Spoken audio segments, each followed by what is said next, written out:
안녕하세요. 저는 부산에 살고 있는 30대 이혼녀입니다. 날이 안 좋으니 마음까지 뒤숭숭해서 괜히 지난날 과거가 떠오르네요. 주말인데 약속도 없고 술 한잔 기울일 친구도 없어서 글을 남겨봅니다. 이혼하고 이제 막 심경 안정된 하소연일 테니 마음 비우시고 들어주셨으면 좋겠어요. 저는 이혼 가정에서 자란 남자를 만나 결혼했었습니다. 남편은 저보다 6살이 어린 30대 연하였어요. 남편이 고등학교 때 시부모가 이혼했다고 했고 남편이 대학을 졸업할 때쯤에 시부가 죽었다고 했어요. 그 덕분에 시부의 자산이 남편에게 상속되었는데 그 돈으로 남편은 대학 졸업 후 식당 사업을 꾸렸다고 합니다. 시모랑 같이 살면서 남편이 벌어오는 수익으로 둘이 먹고 지냈다고 해요. 시모가 일을 한번 해본 적 없는 사람이라 시모한테는 오직 가진 집이 전부였고 남편한테 용돈 받고 나라에서 주는 노인연금도 받고 산다고 했습니다. 어찌 보면 이혼 가정이었던 것 치고 홀로 벌이하는 것 치고 잘 먹고 잘 살았다고 말할 수 있는 형편이었어요. 물론 깊은 내막을 보면 시모는 자기가 가지고 있는 집 말고는 남편에게 물려준 재산 같은 건 없는 사람이었습니다. 반대로 저는 친정이 경제적으로 잘 살아요. 친정에서 갖고 있는 건물도 있고 저희 아빠가 젊은 시절 좀 열심히 살아서 사업도 꽤나 크게 운영 중이십니다. 그래서 남편의 집안 형편이 저희 집에 비해 현저히 떨어지는 걸 알면서도 저는 남편 하나만 보고 결혼을 결정했습니다. 제가 돈이 궁해서 부부의 연을 맺으려던 건 아니었기 때문에 그 부부에 대해 좀 쉽게 생각을 했던 것 같아요. 그래도 형편 말고는 남편도 시모도 다 괜찮은 사람들이었습니다. 사람이 괜찮다면 뭔들 문제가 되겠어요. 시모를 만났던 날은 아직도 기억이 생생하게 나는데 첫인상이 나쁘지 않았어요. 저희 엄마보다 키도 작으시고 고생 한 번 안 해본 사람처럼 전체적으로 곱상한 분위기가 났습니다. 그래도 어른은 어른인지라 결혼에 대해 확실히 짚고 가고자 하는 모습도 있었는데요. 시모가 첫 만남부터 돈 문제로 얘기를 꺼내더라고요. 보다시피 우리가 가진 게 없어요. 원래부터 잘 사는 집이 아니었는데 내가 이혼까지 하는 바람에 완전 빈털터리가 됐어. 그나마 아들 아빠 되는 사람 보험금이랑 유산이 와서 아들이 사업 시작한 거지. 그것도 없었으면 완전 갓에 기울었을 거예요. 그래서 내가 우리 아들 결혼할 때 아무것도 못 해줘요. 그래도 괜찮겠어요? 제가 남편 돈 보고 결혼했다면 진작에 연애를 시작도 안 했을 겁니다. 남편의 형편을 모르는 것도 아니기에 그런 건 문제가 되지 않는다고 시모에게 확실히 얘기를 꺼냈고 우리 친정이 좀 넉넉하다는 얘기까지 하면서 시모에게 점수를 따려고 했어요. 다행히도 시모가 저를 굉장히 만족스럽게 봐주셨습니다. 상견례에서도 그런 부분에 대해 대화가 이루어졌는데 친정 부모님은 부부끼리 존중하는 마음을 더 중요시 여기는 분들이라서 돈 없다고 결혼을 반대하고 그러진 않는다며 저처럼 의사를 표명하셨어요. 그렇게 저희는 친정 부모님이 갖고 있는 건물에 얹혀서 살게 되었습니다. 남편이 모은 돈은 고작 6천만 원이 전부였는데 그거랑 제가 모은 돈이랑 합쳐서 결혼식, 결혼 준비, 신혼여행을 다녀오느라 남은 돈이 부족했거든요. 서울에 집을 마련하기에는 턱도 없어서 일단 돈을 더 모으기로 결정했어요. 그러던 어느 날, 정말 생각지도 못한 위기에 봉착하게 되었는데 바로 코로나입니다. 저희 집도 코로나 때문에 피해를 봤어요. 정확히 말하자면 코로나 사태 때문에 남편 직장이 큰 타격을 입게 된 거죠. 그 탓에 남편은 1년이나 무급 상태가 되었습니다. 그때부터 남편은 집에서 빈둥거리기 시작했어요. 집에만 있으니까 체력이 남아 도는 건지 밤마다 저를 못살게 굴기도 했습니다. 너무 피곤해서 집적거리는 남편을 피하거나 짜증을 내면 남편이 토라져서 거실에서 자곤 했어요. 제가 다음 날에 겨우 달래줘야 남편도 제게 사과를 해오는 식으로 지내왔습니다. 솔직히 이때부터 남편뿐만 아니라 제 생활이 버거웠어요. 남편의 무급 생활이 시작되고부터는 거의 제가 가장이나 다름없는 생활을 했거든요. 생활비에 남편 식당 공과금에 우리 집 관리비, 적금, 시모 용돈 등등 전부 제 월급에서 차감할 수밖에 없잖아요. 친정이 잘 산다고 해서 가정이 생긴 제가 언제까지 친정의 도움을 받겠습니까? 이미 집도 친정에서 관리비 제외하고 공짜로 살게 해주고 있는걸요. 제가 혼자 고생하는 줄 알아서 남편이 한 번씩 집안일을 해놓기도 하는데 집안일을 잘하는 것도 아니라서 일만 2번 만드는 꼴입니다. 물론 남편 입장에서는 저를 돕는다고 나름 자기가 신경 쓴 거겠죠. 미안하지만 그땐 제가 한참 예민해져 있을 때라 남편이 한 발자국 떼기만 해도 스트레스 받을 적이었어요.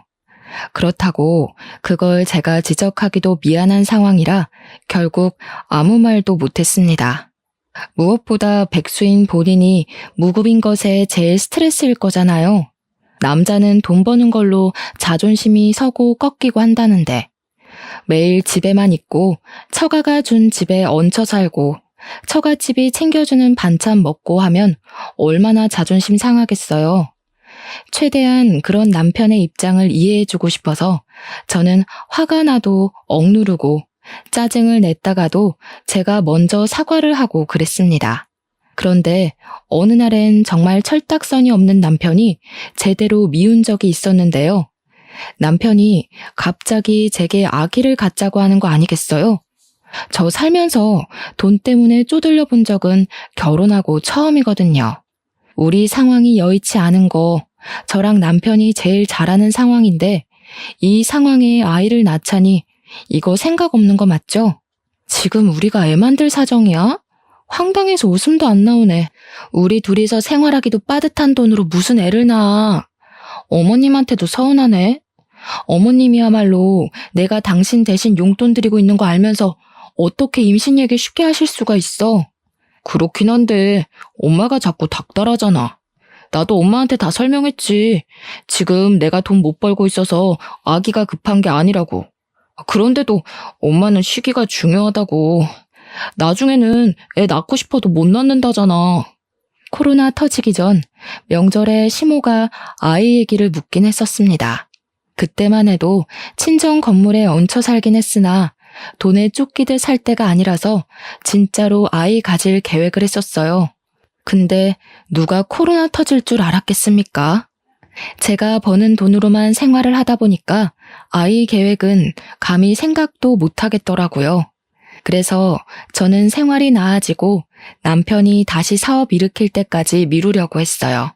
그러나 코로나는 1년이 넘어도 잠잠해지긴커녕 더 박차를 가해 심해지기만 하더군요. 명절날 어디 가지도 못하게 뉴스까지 방송해주는 거 아닙니까? 그때는 남편이 일찍 문 닫기를 잘한 거라고 생각은 했지만 코로나가 끝이 있긴 할까? 그런 고민을 많이 했었어요. 어쨌든 그 시기에는 저희도 시댁이랑 바로 같은 건물에 살고 있는 친정조차 찾아가지 못했습니다. 친정에 전화드리고 시댁에도 안부 전화만 드렸었죠. 그때 시모가 제게 아이 얘기를 직접 했었는데요. 너도 나이가 있잖니. 이러다 좋은 세월 다 가겠어. 남들보다 늦게 출발했으면 얼른 서두를 생각을 해야지. 태평해도 너무 태평한 거 아니니? 다른 며느리들은 첫 임신 미뤄봤자 30대지만 너는 미루면 40이잖아. 네, 누구보다 제가 제일 잘 알죠. 그런데 아시다시피 저 혼자 벌이야 하잖아요. 제가 애 가지면 돈은 누가 벌어요? 어머님, 임신을 그렇게 쉽게 생각하시면 안 돼요. 옛날이야 낳고 보는 거였을지 몰라도 요즘은 형편 안 되면 안 낳아야 된다는 계산이 되는 시대라고요. 어머머, 그래서 지금 안 낳겠다는 거냐? 친정에 좀 산다면서 그런 게 뭔 걱정이니? 애 낳고 몸 회복될 때까지만 친정에 손 벌렸다가 다시 직장 복귀하면 되지. 너 일 가면 내가 애 봐주러 갈 수 있는 거고. 젊은 애들 같으면 빠릿빠릿하게 어른 도움 이용할 텐데 수더분한 것도 적당해야 이쁜 거야. 속 터져서야 원. 솔직히 너무 대책 없는 소리라고 생각했습니다. 그러니까 저더러 애 낳는 돈을 친정에 빌려서 얼른 출산하고 몸 괜찮아지면 다시 돈 벌어서 친정한테 갚아줘라. 그 소리잖아요. 어른들 도움을 이용하라는 것도 웃겼어요. 마치 현명한 척 말씀하시는데 어른 이용하는 며느리나 딸이 얼마나 영악한지 모르고 하는 소리 아닙니까? 실제로 그렇게 이용당하면 버르장머리 없다고 뒷말할 거면서. 물론 저 또한 애가 갖고 싶긴 했어요. 제 인생에서 애 없는 딩크의 삶은 생각해 본 적이 없거든요. 시모 말이 강압적이고 생각 없게 들리긴 했지만 자꾸 시기를 미루면 더 힘들어질 것 같은 생각은 들었습니다. 근데 이쯤에서 의문이었던 건 사실 저랑 남편은 결혼하고 단 한 번도 피임을 한 적이 없다는 거였어요. 그런데도 임신 소식이 없었다는 건 문제가 있다는 생각이 문득 들었습니다. 남편한테 아기 얘기를 하면서 피임 부분까지 물었더니 남편도 그 부분에서 의아해하긴 했어요. 저희는 평생 아이 계획이 없는 사람이 아니기 때문에 미래를 위해서 함께 산부인과를 가게 되었습니다. 검사를 했더니 조금 당황스러운 사실을 알게 되었어요. 저는 임신에 문제가 없었으나 남편 정자가 안 좋아서 임신 가능성이 희박하다고 하는 것 아니겠습니까? 저랑 남편이 충격받아서 아무 말도 못하고 있자 의사는 그렇다고 임신 확률이 전혀 없는 건 아니라고 위로해 주더군요. 이런 부부가 덜어 있는데 대부분이 체외 수정을 하기도 한다고 해서 저는 고민을 많이 했습니다. 근데 나이가 더 들면 체외 수정 가능성마저 줄게 될 거라는 의사 말에 크게 흔들렸어요. 남편은 이미 시험관 시술에 동의하는 얼굴을 하고 있었고요. 그러나 걸리는 게 있다면 바로 돈 문제였습니다. 솔직히 남편 무급인 것도 힘든 상태였고 제 돈으로만 모으고 쓰고 하는 것도 버거운 사정이었는데 이 상황에 시험관 비용까지 보태어지면 앞길이 더 막막할 것 같았거든요. 이 부분을 제가 친정 부모님과 의논했더니 친정 부모님은 제게 왜 혼자 앓고 있었냐고 직접 돈을 대주겠다고 해주셨어요. 이미 집도 혼수도 차도 친정 부모님의 손을 빌렸는데 시험관까지 부탁하는 것이 너무 죄송해서 차마 저만 결정을 못 내리고 있었습니다. 그 시점에 남편이 시모에게 제 사정을 얘기한 건지 시모한테서 연락이 왔는데요. 예, 애 낳으면 내가 돈 줄 테니까 시험관 그거 해라. 돈 때문에 고민하는 거라며. 뭘 그런 문제로 쓸데없이 시간 버리고 있어? 네? 어머님이 돈이 어디 있어서요? 시험관 비용 한두 푼 되는 거 아니에요. 솔직히 이런 말씀까진 안 드리려고 했는데 어머님도 지금 생활비 없어서 저한테 탓쓰시잖아요. 어떻게 돈을 대주시겠다는 건데요? 너는 여태 나를 거지로 보고 있었니? 시험관 비용 대준다고 했다가 내가 아주 못 들을 소리를 다 듣는구나. 긴 말하긴 귀찮고 그냥 그런 줄 알고 당장 시험관 해봐라. 시모는 확신에 찬 말로 저를 강압적으로 설득했습니다. 시모가 그동안 꽁쳐둔 돈이 있는 건가? 뭐 때문에 저렇게 확신이 있나 의문이 많이 들었어요. 그렇지만 문득 저도 시댁에 뭐 하나는 받고 싶더라고요. 제 친구들은 시집 갈 때 시댁에서 집 해주거나 혼수를 받는다는데 저는 받은 게 없잖아요. 물론 남편 형편을 알고 제가 받아들였던 부분이기 때문에 따로 받고자 기대했던 건 아니지만 남편이 백수가 될 줄은 정말 몰랐거든요. 그렇다 보니까 사람 마음이라는 게 참 이기적으로 변하더라고요. 이제는 뭐가 되었든 저도 시댁 도움 좀 받아보고 싶었어요. 그래서 고민 끝에 시험관에 도전하기로 결정을 내렸습니다. 친정 부모님한테는 시모가 도와준다고 해서 따로 경제 지원은 받지 않았어요. 대신 친정 부모님이 제 곁에서 격려를 많이 해줬습니다. 음식이라든지 살림이라든지 직접 저희 집에 와서 도와줬어요. 시모는 진짜 돈만 해주고 코빼기도 안 나타나더라고요. 어쨌든 시모가 돈을 대주는 건 감사한 일이었으니 연락을 넣어 한 번씩 안부랑 감사 인사를 전했습니다.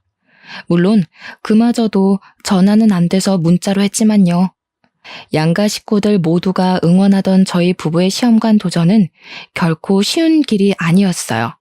힘들다는 말만 들었지 더럽게 힘들더라고요. 자꾸 실패해서 돈은 돈대로 들고 몸만 지쳐갔습니다. 그러던 한날에는 너무 피곤한 탓에 친정집에서 밥을 먹고 실수로 잠이 들어버렸어요. 잠깐 소파에 누웠을 뿐인데 그대로 골아떨어진 거죠. 새벽에 깼을 때야 남편이 먼저 집에 가버렸다는 걸 알았어요. 친정 부모님이 건물 꼭대기에 살고 있었고 우리는 그 아래 2층 살고 있어서 엘리베이터만 타면 되는 거리였거든요.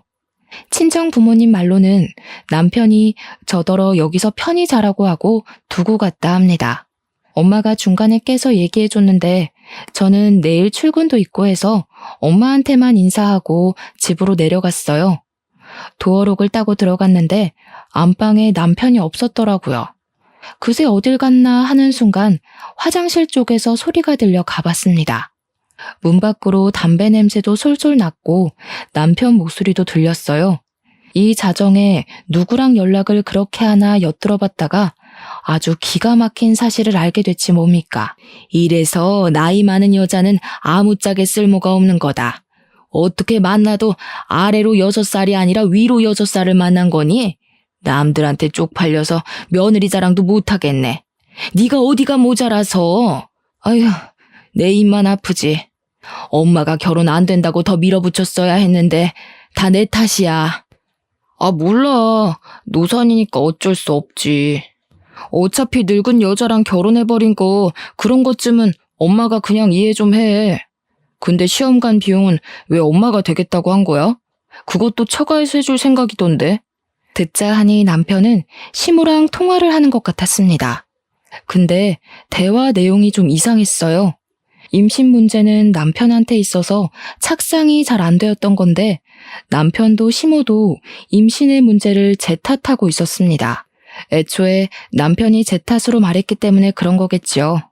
너무 황당해서 대화 내용을 끝까지 다 안 듣고 화장실 문을 열어버렸어요. 담배 냄새가 확 나면서 남편이 소리를 비명을 질렀습니다. 남편은 시모가 이 상황을 들을까봐 바로 전화를 끊으면서 담배를 변기에 버리더군요. 깜짝이야. 왜 내려왔어? 그냥 거기서 편하게 자지. 당신 피곤한 것 같아서 일부러 안 깨우고 왔는데. 어머님한테 뭐라고 했어? 내가 노산이라서 임신이 안 된 거라고? 지금 내가 맞게 들은 거야? 남편은 제가 묻는 말에 크게 당황하면서 애써 상황을 넘기려고 딴소리를 자꾸 짓거렸습니다. 그게 너무 눈에 보여서 더 짜증이 났어요. 왜 그런 거짓말해? 그런 식으로 얘기하면 어머님이 당연히 내 문제인 줄 알잖아. 그렇게 내 탓처럼 얘기해버리면 어머님이 날 어떻게 생각하겠어? 지금 나 욕먹이려고 일부러 그러는 거야? 미안. 안 그래도 엄마가 나 백수라서 속상해하는데 나 때문에 임신까지 안 되는 거 알면 얼마나 더 마음 안 좋겠어. 어쩔 수 없었어. 진짜 미안해. 남편은 자기 엄마 걱정해서 거짓말을 했다는데 저는 그걸 이해해주기가 어려웠어요. 누가 효도를 이런 식으로 합니까? 왜 저를 욕먹이면서 효도하는 건지 모르겠더라고요. 제가 다시 시모한테 전화해봐야겠다고 폰을 들었는데 남편이 절대 못하게 제 폰을 뺏었습니다. 그러면서 자기 심정 좀 이해해달라고 되레 목청을 높이는 거 아니겠어요? 내가 이 정도 고개 숙였으면 당신도 작작해. 남편 자존심을 기어이 꺾어야겠어? 안 그래도 결혼 시작부터 내가 기세 확 꺾여서 들어왔는데. 우리 부모님이 당신한테 갑질을 했어? 뭘 했어?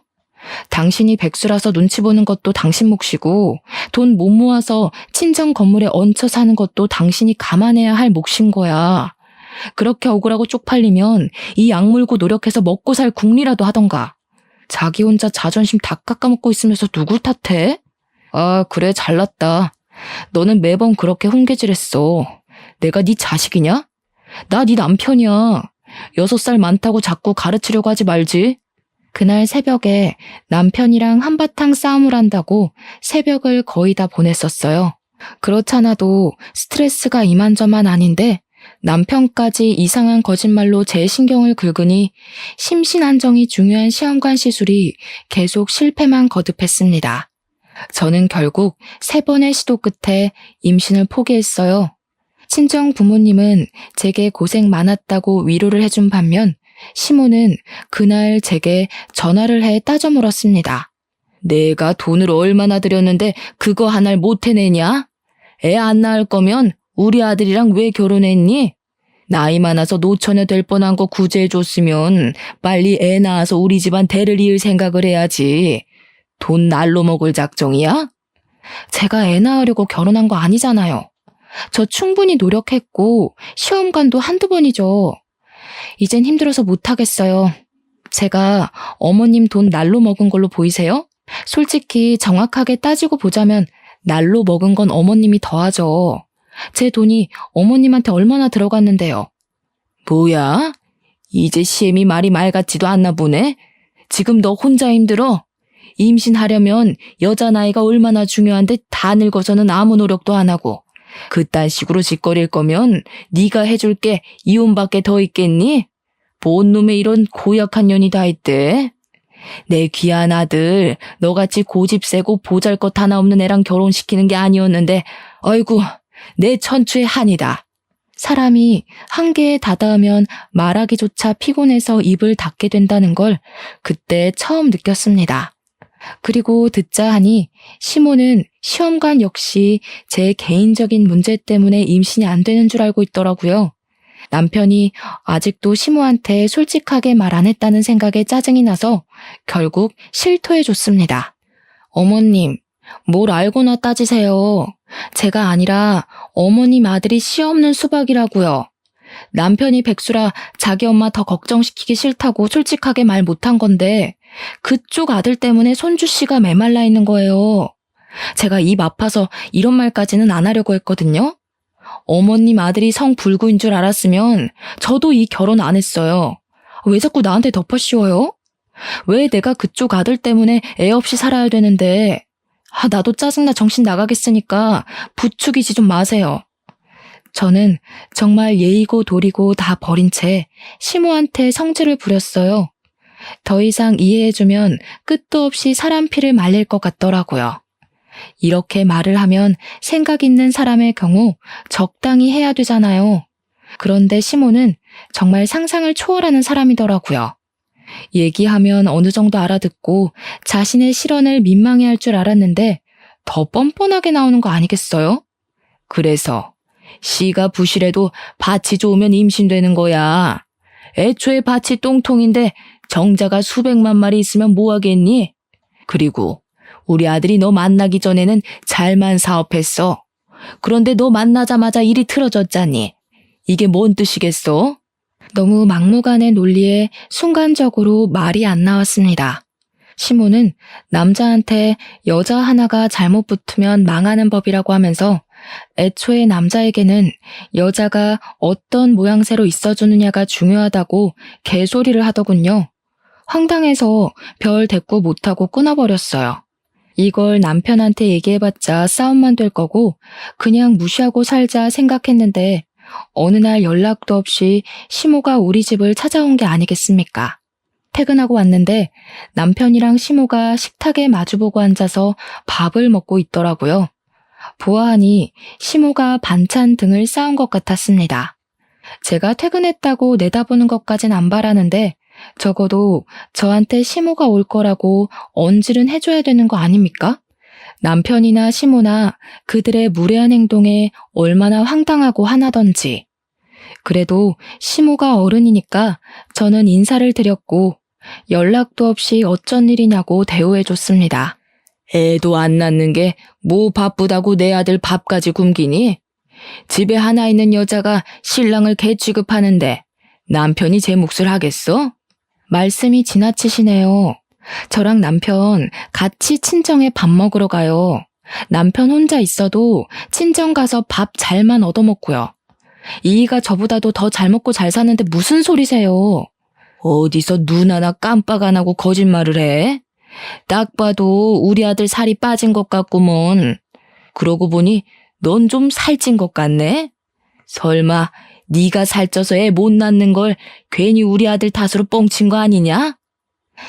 제 속 뒤집어 놓으시려고 왔나 본데 그래봤자 남편 고자인 게 달라지진 않아요. 같은 말 하는 것도 피곤하니까 그만 가주세요. 그 와중에 남편은 자기 엄마 밥 맛있다고 처먹기만 하고 있었습니다.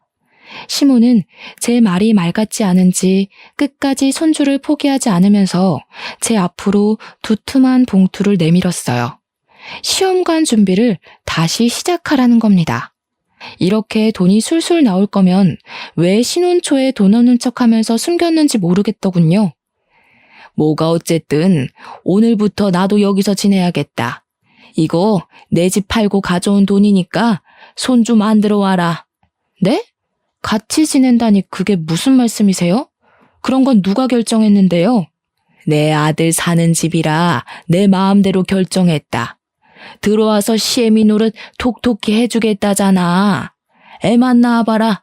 내가 어와둥둥하면서 대신 키워주지. 알고 보니 그동안 제 시험관 비용으로 대줬던 돈은 시모가 집을 담보로 대출받았던 거였어요. 지금은 집을 팔아서까지 대출 갚고 남은 돈을 제게 주는 거였고요. 시모는 자기가 자기 재산을 다 바쳤으니까 무조건 손주를 만들어 오라는 명령을 하였습니다. 그것도 충분히 황당했지만 이제부터 우리 집에서 살겠다고 하는 것도 어이가 없었어요. 적어도 같이 살려면 의논을 먼저 해서 집주인의 동의를 구해야 되는 거 아닌가요? 뜬금없이 집을 팔고 와서는 집 없으니까 얹혀 살겠다는 건 무슨 심리인지 이해할 수가 없더군요.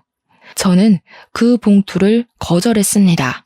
몸이 힘들어서 안 되겠다고 했는데 역시나 시모가 주는 고집이 만만치 않았어요. 이미 집을 팔아버려서 제가 시험관 안 한다고 해도 이 집에 살 수밖에 없다고 하는 거 있죠.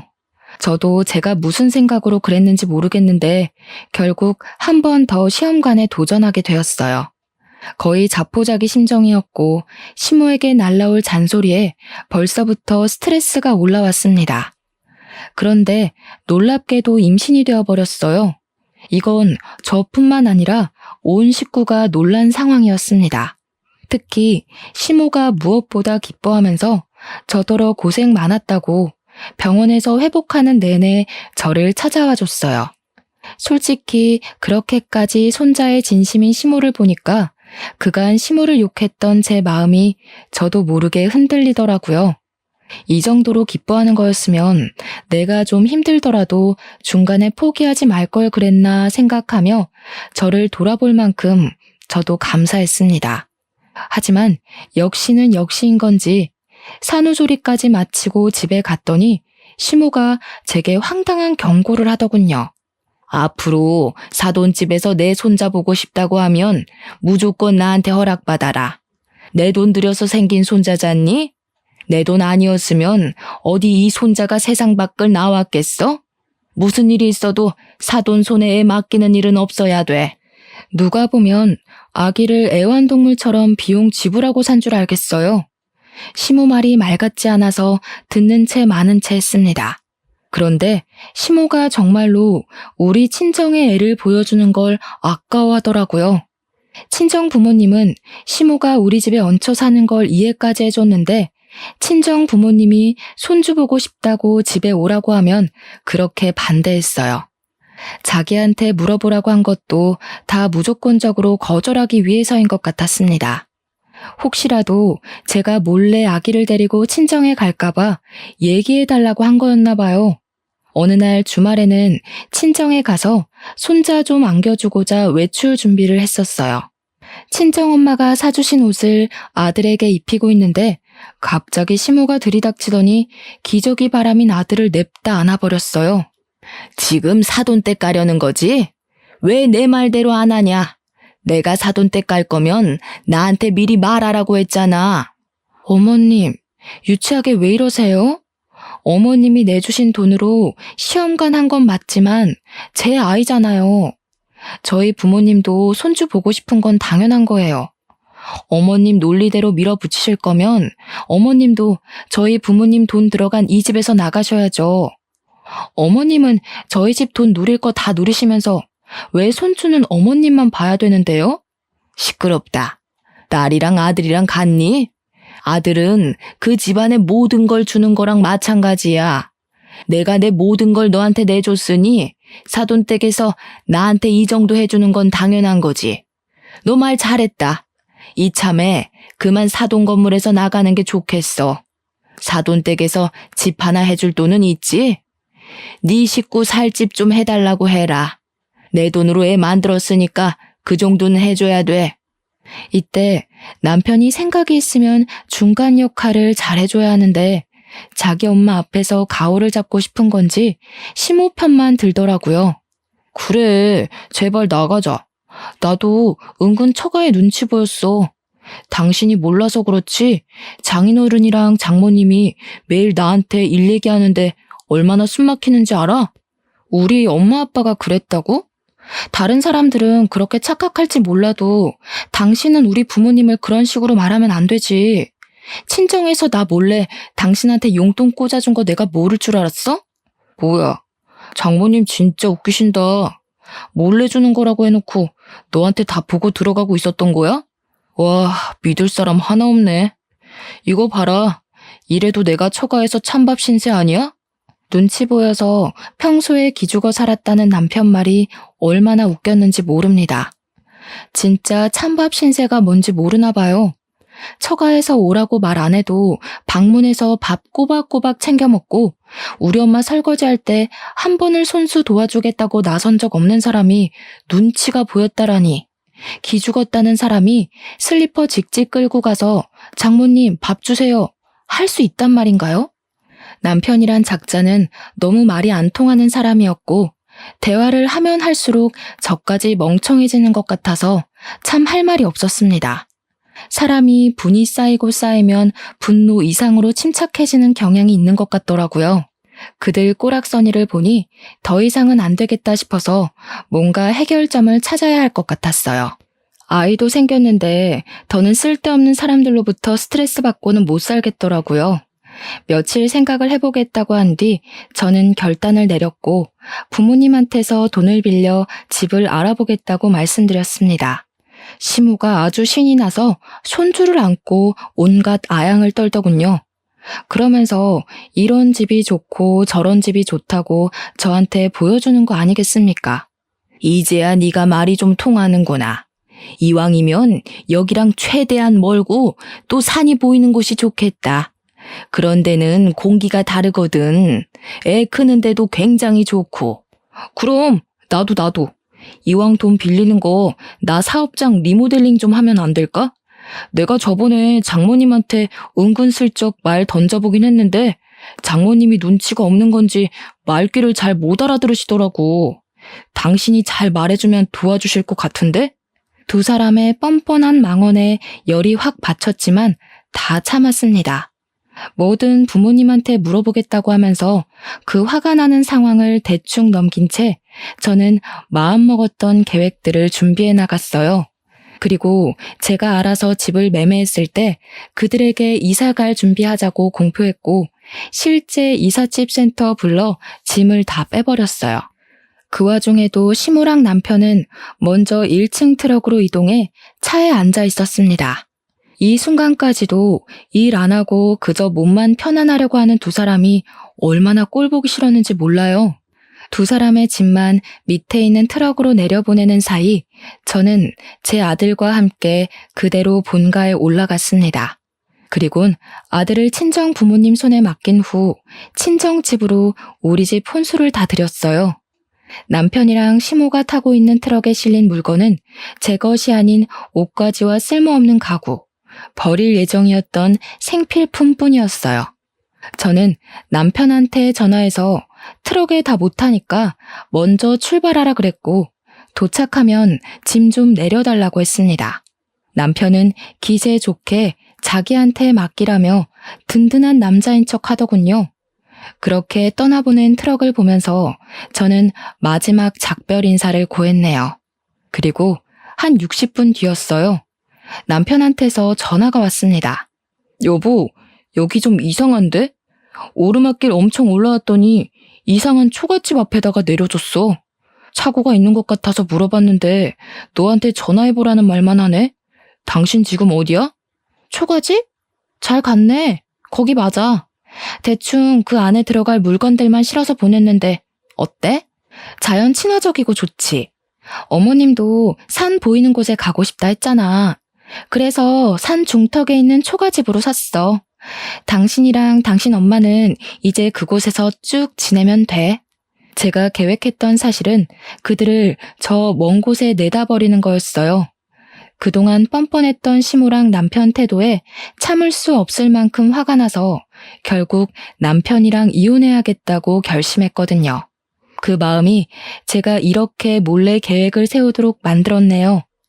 그래서 저는 그들 몰래 최대한 쓰러져가는 시골 초가집을 알아본 거였고, 형편없는 그들에게 너네들 수준이 딱 그 초가집에 살 수준이라는 걸 깨닫게 해주고 싶었습니다. 이혼 합의서랑 재산 분할 포기각서도 갔을 거야. 그 초가집마저 팔아서 위자료 토해내고 싶지 않으면 순순히 합의하는 게 좋을걸? 야, 제정신이야? 장난칠 게 따로 있지. 빨리 와. 우리 엄마 감기 걸려.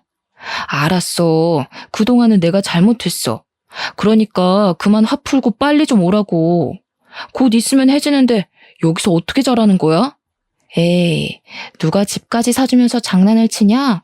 그리고 평생 거기서 살 건데 어떻게 자긴 뭘 어떻게 자. 지금부터라도 방 깨끗이 닦고 이불 깔아야지. 참, 조명이 없다더라. 오늘만 휴대폰 손전등 켜고 내일 슈퍼 가서 하나 사. 알아보니까 거기 한 20분 내려오면 슈퍼 하나 나온대. 수화기 너머로 남편의 쌍욕이 들렸습니다. 차마 제게 쏟아붓지는 못하고 수화기 떼고서 공중에다 대고 욕을 하는 것 같았어요. 살 구멍이 저밖에 없으니까 최대한 예의는 지키려나 보죠. 옆에서 시모가 왜 그러냐고 남편을 보채는 소리도 들렸는데 화풀이할 사람이 없던 남편은 괜히 시모한테도 성질을 내면서 짜증을 부리더군요. 한참 그러다가 다시 휴대폰에 대고 성질을 숨긴 채 제 마음을 돌려놓으려고 했습니다. 여보, 진짜 내가 잘못했어. 당신이 어느 부분에서 화가 난 건지 모르겠는데 나 당신밖에 없는 사람인 거 알잖아. 우리 엄마랑 같이 살아야 돼서 그래? 그럼 내가 엄마 쫓아낼게. 그것도 아니면 내가 처가댁에 함부로 찾아가서 그래? 이제 절대 안 갈게. 내 손으로 밥 해먹고 빨래도 할게. 야, 이게 지금 무슨 소리를 하는 거야? 엄마는 쫓아내다니. 체면 상하게 며느리 앞에서 그런 소리를 왜 해? 엄마 하는 말 신경 쓰지 마. 내 말이면 별도 따주는 사람이니까. 여보, 나한테는 우리 엄마보다 당신이 더 필요해. 당신 눈에 거슬리는 단점 다 고칠 테니까 제발 용서해줘. 그런다고 개버릇 어디 가겠냐? 그동안 호구 하나 물었다고 얼마나 좋아했을까? 너네 엄마도 그렇고 너도 그렇고. 어쩜 그렇게 양심이 없는지 모르겠네. 정도를 모르고 나대면 그런 꼴 나는 거야. 내가 이런 것까지 알려줘야 되겠어?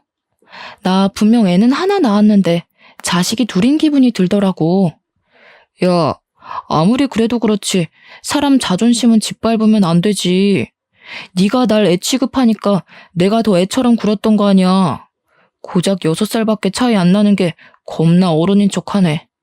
나라고 너랑 살면서 안 갑갑했을 것 같아? 듣자 하니까 진짜. 역시 넌 네 분수에 맞는 환경이 잘 어울린다. 빈털터리로 쫓겨나서 고생 좀 해봐야 뭘 잘못했는지 알 것 같아서 돈 좀 썼어. 참, 너네 엄마한테 말 좀 전해줘.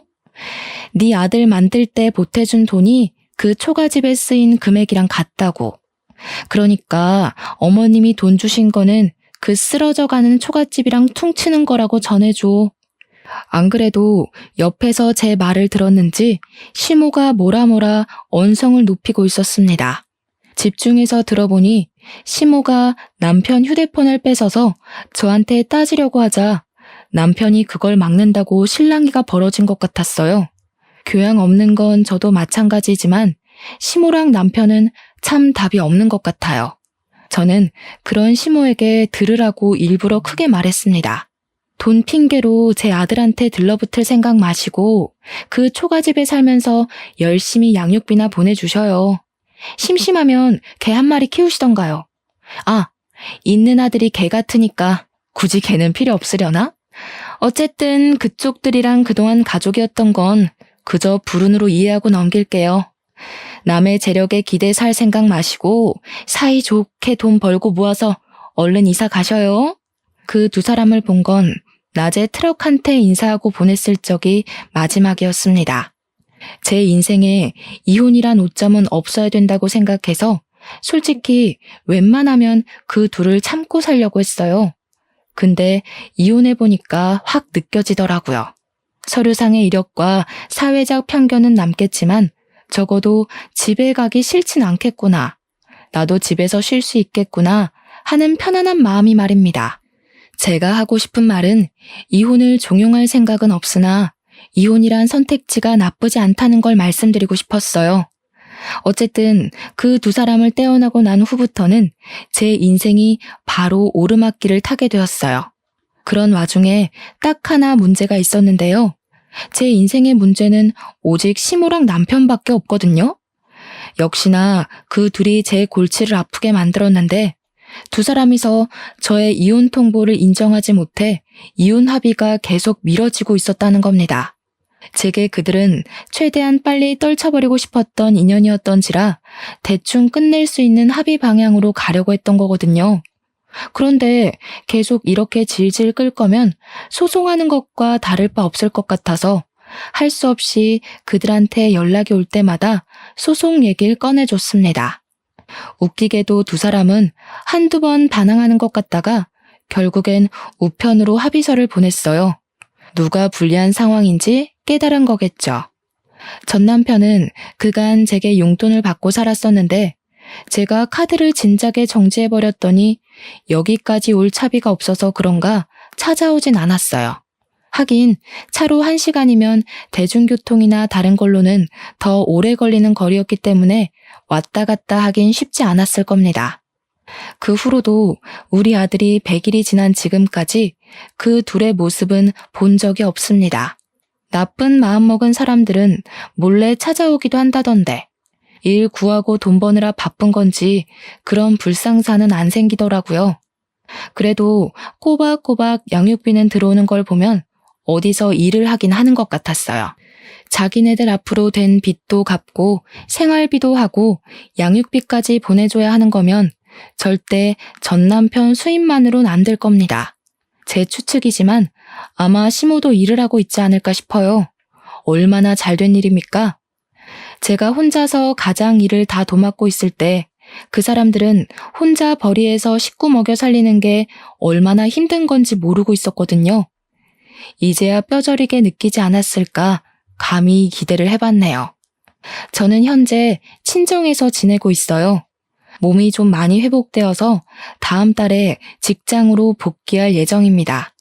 친정엄마가 일을 안 하셔서 손자를 봐주신다고 하는데 남의 자식 보는 거 쉽지 않잖아요. 그래서 제가 더 부모님 모시고 여행을 간다든지 용돈을 준다든지 신경을 많이 기울이고 있습니다. 부모님은 그저 자식에게 뭘 받는 걸 미안해 하셨지만 부모 자식을 떠나서 함께 사는 식구고 같은 어른이라면 서로가 서로를 존중해줘야 된다고 생각해요. 한쪽만 희생하는 가족은 오래 행복하기 힘들거든요. 여러분들도 가족이라고 뭐든 다 괜찮겠지 라고 생각하지 마시고 가족이라서 뭐든 더 배려하고 존중하는 마음으로 지내셨으면 좋겠습니다. 우리가 가장 오랫동안 사이좋게 지내야 할 대의는 사회에서 만난 사람들이 아니라 바로 우리 곁에 있는 가족이라는 걸 꼭 기억하셨으면 해요. 말이 길었습니다. 제 사연 들어주신 모든 분들 감사드려요. 안녕하십니까. 저는 이제 막 태권도장을 열어 관장이 된 35살 여성입니다. 사실 저는 어렸을 때 몸이 정말 약했었어요. 겨울에는 감기를 달고 살았고 여름에는 걸핏하면 장염에 걸려서 매주 병원을 갔다고 해도 과언이 아닐 정도로 몸이 유독 약했습니다. 이런 저를 걱정하시던 부모님은 제가 체력과 면역력을 길러야 한다며 태권도를 보내셨어요. 그 태권도는 동네 다른 태권도와는 다르게 여자 관장님이 계셨는데 그 관장님이 저를 유난히 예뻐해 주셨습니다. 저는 그 관장님이 참 멋져 보였고 나중에 반드시 태권도 관장이 되어야겠다고 다짐했어요. 그래서 열심히 태권도 수련을 했고 그 결과 지금은 태권도 관장까지 하게 되었답니다. 제가 지금 이렇게 관장을 하기까지 정말 많은 일이 있었는데 얼마 전에 겪었던 아주 황당하고 기가 막힐 일을 여러분께 들려드리고자 사연을 보냅니다. 먼저 우리 부모님은 동네에서 꽤 크고 유명한 한정식집을 하고 계세요. 부모님이 운영하시는 한정식집은 맛도 좋고 분위기도 좋아서 상견례나 중요한 모임을 할 때 많이 예약하십니다. 부모님께서는 항상 정직하게 가게를 운영하셨고 누구보다 열심히 일하셨어요.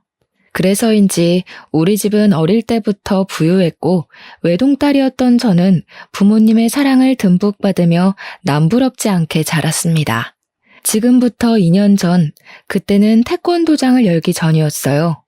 원래는 근처 다른 지역에서 대학 선배를 도와 태권도 사범으로 일했는데 대학 선배가 집안 사정상 지방으로 내려가게 되면서 태권도장 문을 닫게 되었습니다. 저는 바로 다른 태권도의 사범 자리를 알아봤지만 생각보다 일이 빨리 구해지지 않았어요.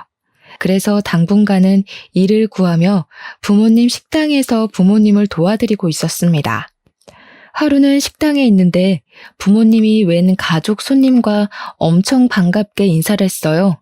가까이 가보니 내 가족이었는데 아버지, 어머니로 보이는 분들과 30대 정도로 돼 보이는 아들, 그리고 5살 정도 돼 보이는 귀엽게 생긴 남자아이 이렇게 넷이 있었습니다.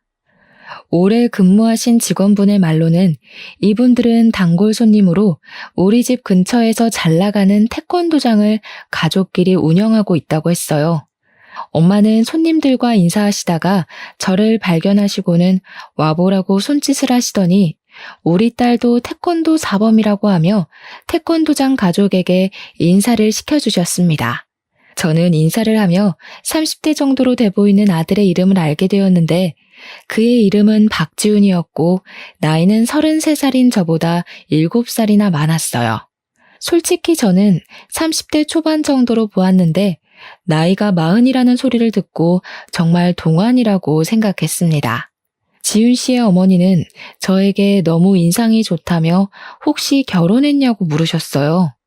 엄마는 태권도장에 남자가 많았을 텐데도 어떻게 된 애가 남자를 한 번도 집에 데리고 오지 않았냐며 제발 좀 이제 결혼 좀 했으면 좋겠다고 웃으며 이야기하셨습니다. 지훈 씨의 어머니는 엄마의 말을 듣고 환하게 웃으며 자식 일이 원래 내 맘대로 되지 않는다고 빨리 좋은 소식 들리길 기대한다고 하셨어요. 그날 지훈 씨네 가족은 꽤 비싼 정식을 시켰고 음식을 아주 만족스럽게 먹으며 다음에 또 오겠다고 하고 가셨습니다. 며칠 후 저는 평소처럼 부모님 식당에서 일하고 있었는데 엄마가 잠깐 와보라고 했어요. 저번에 봤던 단골 손님들이 태권도장을 운영한다고 했던 것을 기억하냐고 물으시더니 손님 중 아버지, 즉 태권도 관장님한테 전화가 왔는데 일하던 사범이 관둬서 새로운 사범을 빨리 구해야 한다는 거예요. 그러면서 저보고 일할 생각 없냐고 물었다고 합니다. 저 역시 일을 구하고 있어서 엄마의 말이 솔깃했고 당연히 일하고 싶다고 했어요. 그리고 다음 날 저는 태권도장에 방문하여 면접을 보았고 그 뒤로 박지훈 사범님과 일하게 되었습니다. 첫 출근 날 사범으로 일하긴 했지만 친한 선배의 도장에서만 오랫동안 일했기에 다른 도장은 처음으로 간 것이었어요. 그래서인지 긴장이 너무 되었는데 박지훈 사범님은 저에게 친절하게 대해주었습니다. 사범님의 아버지인 관장님도 너무 긴장하지 말라고 하며 어려운 일 있으면 언제든지 말하라고 했고 태권도에서 실장님으로 계시며 태권도 차량 운전을 해주시고 원비 관리를 하는 어머니 역시 우리 어렵게 생각하지 말라고 하셨어요. 흔히들 가족들이 운영하는 회사나 도장은 절대 가지 말라고 하던데 여기는 그래도 다들 친절하시고 잘 대해주셨습니다. 정신없이 시간이 지나고 어느덧 오후 5시가 되었어요. 그 시간에는 유치부 아이들이 어린이집이나 유치원을 마치고 많이 왔었습니다. 귀여운 아이들이 줄지어 오는데 그 중에 눈에 띄는 아이가 하나 있었어요. 바로 저번에 부모님 식당에 가족들과 함께 온 5살 남자아이였습니다. 이 아이의 이름은 박정민이었고 사범님과는 유독 친해 보였어요. 둘이 인사하고 같이 있는 모습을 보니 너무 닮았었고 그냥 보면 부자 관계인 것처럼 보일 정도였습니다. 저는 사범님께 정민이와 어떤 관계인지 물었어요. 사범님은 심각한 표정을 지으시며 사범님의 여동생이 정민이를 출산하다가 잘못되었고 매제는 아이를 혼자는 못 키우겠다고 해서 사범님의 부모님과 사범님이 키우고 있다고 했습니다. 그런데 어떻게 여동생의 아들인데 박 씨가 되었냐고 물으니 매제와 여동생이 같은 성씨였다고 해요. 정민이는 참 밝고 씩씩해 보였는데 그런 아픈 사연이 있다는 것에 참 안타까운 마음이 들었고 그 이야기를 들어서인지 수업 내내 정민이에게 더 신경이 쓰였습니다. 정민이는 자신의 수업이 마친 뒤 태권도장에서 저녁을 먹었고 10시까지 도장에서 놀았어요. 저는 중간중간 쉬는 시간에 정민이와 시간을 보냈습니다. 정민이는 처음에는 낯을 가리는 듯 했지만 점점 시간이 갈수록 저에게 이모라고 부르며 저를 잘 따랐고 귀여운 정민이 덕에 첫날의 긴장감이 조금 풀어졌어요. 그 뒤로 저는 아주 재밌고 보람차게 태권도 사범으로 일할 수 있었습니다. 아이들도 첫날에는 저를 많이 어색해했지만 점점 저를 잘 따라주었고 관장님과 실장님, 사범님 역시 저에게 정말 잘해주셨어요. 특히 사범님은 여자 혼자 밤늦게 다니면 위험하다며 항상 수업이 끝나면 집까지 데려다 주셨습니다. 10시에 수업이 끝나고 도장 정리를 하면 빠르면 밤 10시 반, 늦으면 밤 11시가 되는 데다가 집이 사범님의 집과 반대편이라 괜찮다고 하는데도 매번 집 앞까지 차로 태워다 주셨어요. 항상 차로 태워다 주시는 것이 너무 감사하기도 했고 둘 다 그 시간이 되면 출출하기도 해서 저와 사범님은 종종 집 앞 편의점에서 간단히 차나 샌드위치 또는 삼각김밥 같은 것을 먹었습니다. 더 좋은 것을 사드리고 싶었지만 시간이 너무 늦기도 했고 사범님이 편의점 음식을 좋아한다며 굳이 편의점으로 가셨어요. 편의점에서 같이 음식을 먹으며 알게 되었는데 사범님은 땅콩 알레르기가 있다고 했습니다. 저는 땅콩잼이나 땅콩을 정말 좋아해서 집에서도 종종 간식으로 먹는데 이 맛있는 땅콩을 먹지 못하는 사범님이 조금 안 됐더라고요. 우리는 그 뒤로도 수업이 마친 후 편의점에서 간식을 먹으며 이야기를 많이 나눴습니다. 나이차가 7살이나 났지만 생각보다 대화가 꽤 잘 통했고 사범님 역시 저와 함께 퇴근하고 편의점에서 수다 떠는 것을 정말 좋아하시는 듯 했어요. 그렇게 점점 친해진 우리는 5개월 정도 후 연인 사이가 되었습니다. 솔직히 7살이라는 나이 차이와 사범님이 40대라는 것이 부담스러웠지만 대화하다 보면 나이가 많아서 불편한 점이 하나도 없었어요. 오히려 수업할 때나 학부모들을 만날 때 항상 차분하고 쉽게 흥분하지 않는 모습을 보며 정말 배울 점이 많다는 생각이 들었고 이런 사람과 결혼한다면 평생 행복할 수 있겠다는 생각까지 했습니다. 사범님 역시 저와 생각이 크게 다르지는 않았는지 저에게 결혼하자는 이야기를 했어요. 제 나이 역시 적은 나이는 아니었기에 우리는 결혼을 생각하고 관장님, 실장님, 그리고 우리 부모님께도 말씀드리기로 했습니다. 먼저 관장님과 실장님께 말씀드렸더니 사실 눈치채고 있었다면서 평소에도 종종 둘이 결혼했으면 좋겠다는 생각을 하셨다고 해요. 그러면서 앞으로 잘 만나보라고 적극적으로 응원해 주셨습니다. 또한 두 분은 도장이 아닌 밖에서는 관장님을 아버지로, 실장님을 어머니로 불러달라고 하셨고, 두 분 역시 이제 도장 밖에서는 저를 며느리라고 부르기로 하셨어요. 며칠 뒤 우리 부모님께도 인사를 드리러 갔습니다. 사실 우리 부모님은 제가 하는 일에 크게 반대를 하신 적이 없으셨고, 항상 제 생각과 의견을 적극적으로 지지해 주셨기에 이번에도 당연히 그러실 줄 알았어요. 그런데 첫 인사 후 엄마가 저에게 진짜로 결혼할 생각이 있냐고 물으셨습니다. 그래서 저는 당연히 결혼할 생각으로 만나고 있다고 했어요. 엄마는 솔직히 그다지 좋지는 않네. 아무래도 7살이나 위라는 것도 마음에 걸리고 뭔가 인상이나 느낌이 그다지 좋지가 않아. 뒤로 꿍꿍이가 있는 것 같은 느낌이야. 주은아, 엄마가 아무래도 불안해서 그런데 일단은 결혼은 하지 말고 조금 더 생각해보는 건 어떻겠니?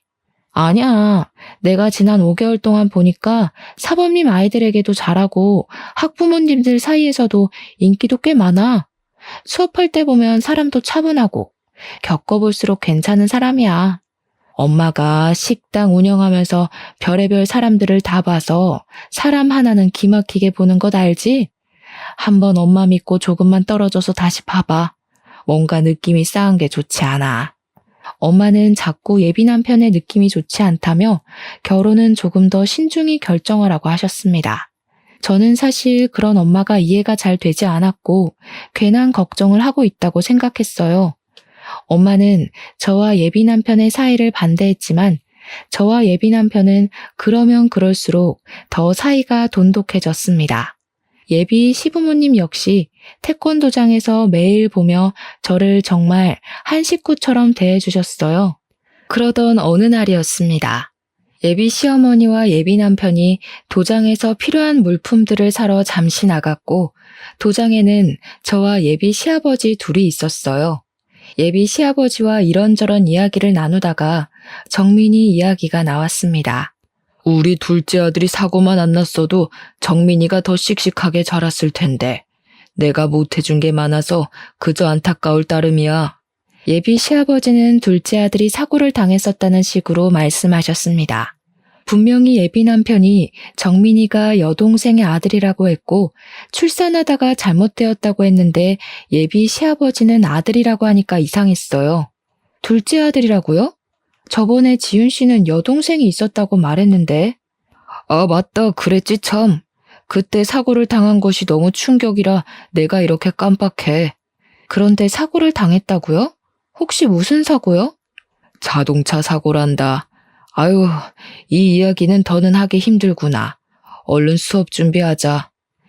예비 시아버지와 예비 남편은 예비 남편의 동생에 대한 말이 달랐고 황급히 말을 돌리려고 하는 예비 시아버지의 모습도 뭔가 수상했습니다. 저는 예비 남편에게 퇴근하며 확실히 물어봐야겠다고 생각했어요. 예비 시아버지와 대화를 마친 후 도장을 청소하려는데 예쁘게 생긴 여자아이와 엄마가 태권도에 등록하러 왔습니다. 그 여자의 이름은 김민희였어요.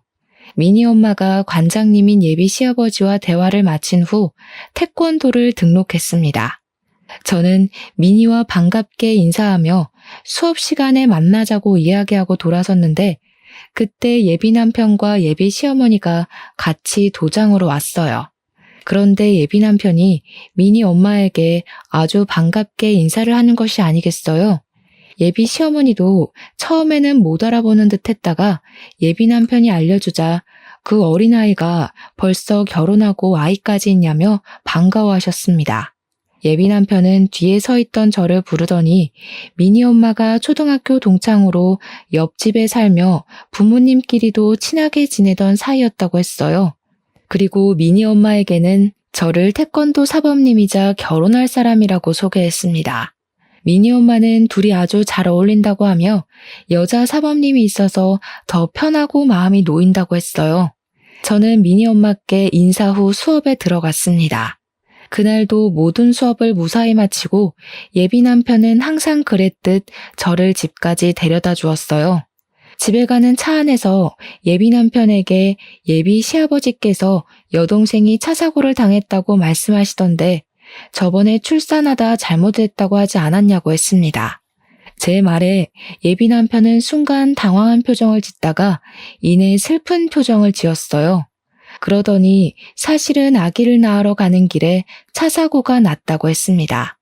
그러면서 여동생에 관한 이야기는 집에서 금기어니 절대 하지 말라고 했어요.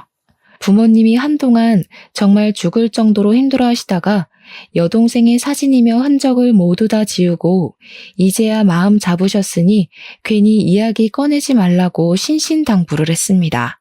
흔히들 아내나 남편, 부모를 잃은 사람을 일컫는 말은 있지만 자식을 잃으면 너무 슬프고 고통스러워서 차마 부를 수 있는 말이 없다고 하잖아요. 저는 그 말을 떠올리며 예비 남편에게 충분히 그 마음이 공감된다고 하며 예비 시부모님 앞에서 동생에 관한 이야기는 절대 꺼내지 않겠다고 했습니다. 그렇게 2개월이 지났어요. 2개월 동안 저는 계속 사범으로 일하고 있었고 부모님은 여전히 예비 남편을 곱지 않은 시선으로 보고 있었습니다. 그리고 변화가 있다면 제가 미니 엄마와 친해졌어요. 미니 엄마는 매일 수업이 끝나고 미니를 데리러 도장에 오셨는데 그때 오며 가며 인사하고 한마디씩 하다가 친해졌고 서로 자연스레 연락처도 주고받게 되었습니다. 하루는 미니 엄마와 이야기를 나누다가 제 결혼 이야기가 나왔어요. 결혼 준비는 잘 돼가요? 우리 실장님 옛날에 나만 보면 딸이 없어서 딸 삼고 싶다고 하시더니 정말 딸 같은 사범님이 며느리가 되어서 좋으시겠네. 미니 엄마가 처음 이 말을 했을 때는 아이들도 있고 해서 그냥 인사치레이겠거니 했는데 미니 엄마가 가시고 곰곰이 생각해보니 뭔가 이상했습니다. 예비 남편과 예비 시아버지는 정민이가 예비 남편의 여동생의 아들이라고 했잖아요. 이 말은 예비 시어머니에게 딸이 있었다는 말인데 어린 시절을 예비 남편과 함께 보낸 미니 엄마는 딸이 없었다고 말을 했습니다. 저는 확실히 알아봐야겠다는 생각에 쉬는 시간에 예비 남편 몰래 미니 엄마에게 전화했어요. 먼저 미니에 대해 알려드릴 것이 있다며 미니의 수업 태도를 칭찬한 후 예비 남편에게 여동생이 있었다고 들었는데 맞는지 물었습니다. 여동생은 무슨 여동생이에요. 지훈이 외동아들이라서 형제 있는 친구들을 많이 부러워했어요. 우리 반 친구들이 다들 둘, 셋 형제가 있었는데 지훈이만 유일한 외동아들이라 확실히 기억해요. 나는 맨날 언니랑 싸워서 혼자인 지훈이가 정말 부럽기까지 한걸요. 미니 엄마는 끝까지 지훈이가 외동아들이라 했고 저는 이 모든 상황이 이상했습니다. 왜 예비 시아버지와 예비 남편은 없는 동생을 만들어서 있다고 하는 것이며 동생이 없다고 한다면 정민이는 도대체 누구의 아들이라는 것인지 하는 의문이 들었어요. 이상하다는 생각을 하며 사무실로 가니 정민이와 친구들이 도장에 도착해 도복을 갈아입고 간단한 군것질을 하고 있었습니다. 그런데 제가 잠시 다른 곳을 보던 사이 정민이가 캑캑거리고 있었어요. 가까이 가서 정민이의 상태를 보니 정민이의 몸에 두드러기가 나 있었습니다. 정민이와 함께 있었던 친구들은 정민이가 초코바를 먹고 이렇게 되었다고 했어요. 그 이야기를 들은 예비 시아버지는 황급히 정민이를 데리고 병원으로 향했습니다. 그때 예비 남편은 수업 중이었고 수업을 마친 예비 남편에게 정민이가 초코바를 먹고 두드러기가 나서 병원에 갔다고 하니 정민이가 땅콩 알레르기가 있다고 했어요. 다행히 정민이는 병원에서 주사를 맞은 후 나아졌고 이날 예비 시아버지는 바로 집에 가서 정민이를 돌봤습니다. 예비 남편 역시 그날은 정민이 때문에 바로 집에 가야 할 것 같다고 해서 퇴근 후 저 혼자 집으로 향했어요. 혼자 집에 가며 생각해보니 뭔가 이상했습니다. 예비 남편이 땅콩 알레르기가 있다고 했는데 정민이도 땅콩 알레르기가 있었고 외모도 둘이 너무 판박이었어요.